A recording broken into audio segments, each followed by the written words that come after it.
Semoga sehat selalu ya, rezekinya lancar dan tetap semangat walaupun di tengah pandemi saat ini.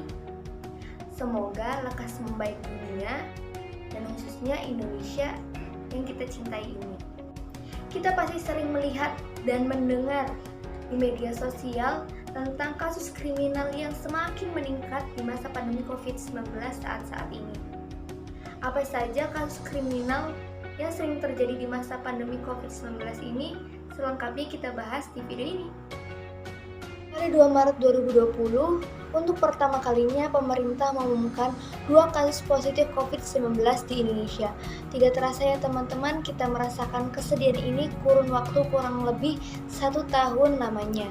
Dan setelah kejadian itu pula kita merasakan semua aktivitas yang biasa kita lakukan sehari-hari tertunda dan terhenti untuk sementara waktu dalam pencegahan penularan COVID-19.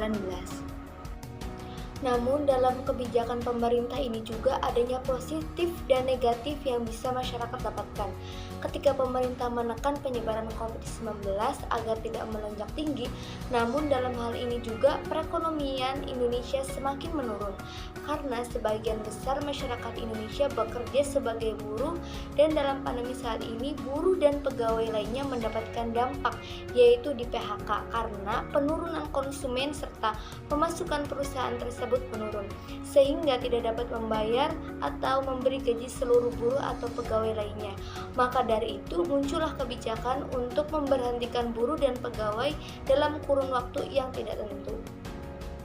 Nah teman-teman, dalam hal ini sudah terlihat kan penyebab kasus kriminalitas yang semakin meningkat pada pandemi COVID-19 saat ini.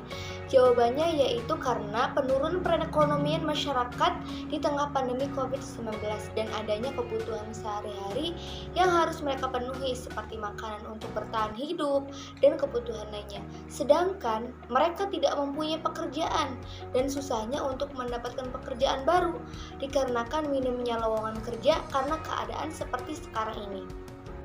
Kemudian pada kasus COVID-19 ini juga adanya pembebasan para napi karena adanya program asimilasi dan integrasi untuk mencegah penyebaran COVID-19 yang dilakukan oleh pemerintah. Namun pembebasan penyebaran COVID-19 yang dilakukan oleh pemerintah ini justru meningkatkan risiko lain di masyarakat, yakni kejahatan dan berpotensi untuk mengulangi perbuatan kriminal untuk kesekian kalinya. Kemudian di sini saya juga mendapatkan info melalui berita internet melalui CNN Indonesia bahwasannya napi yang banyak dikeluarkan adalah ex-napi penyalahgunaan narkoba disusul oleh ex-napi kejahatan properti dan ex-napi kejahatan dengan kekerasan. Dalam hal ini kita bisa menyimpulkan bahwa keadaan yang dialami masyarakat adalah banyaknya pengangguran, kemudian kemiskinan dan kejahatan. Maka dari itu permasalahan pengangguran dan kemiskinan pada masyarakat mengakibatkan kejahatan pada masyarakat itu sendiri. Contohnya pada musibah yang kini sedang terjadi, yaitu Pertamina yang bertempat di Balongan Indramayu yang mengalami kebakaran kilang minyak, yang menyebabkan para warga yang bermukim di dekat Pertamina tersebut harus mengungsi dikarenakan asap dan api yang begitu besar dan ditakutkan menjalar ke permukiman warga, serta membahayakan masyarakat. Namun dari musibah yang sedang terjadi pada saat itu, adanya oknum warga yang melakukan perampokan rumah yang pada saat kejadian itu masyarakat banyak yang mengungsi dan meninggalkan harta benda di rumah mereka. Dan dalam hal ini juga mereka tidak peduli pada situasi genting apapun.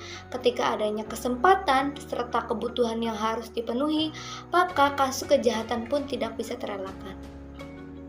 Dan dalam hal ini juga tidak serta-merta hanya kasus kriminal ini saja yang terjadi di masyarakat, tetapi adanya kasus-kasus kriminal lainnya seperti pencurian dan penipuan. Wah teman-teman, tidak terasa ya penjelasan kali ini sudah selesai.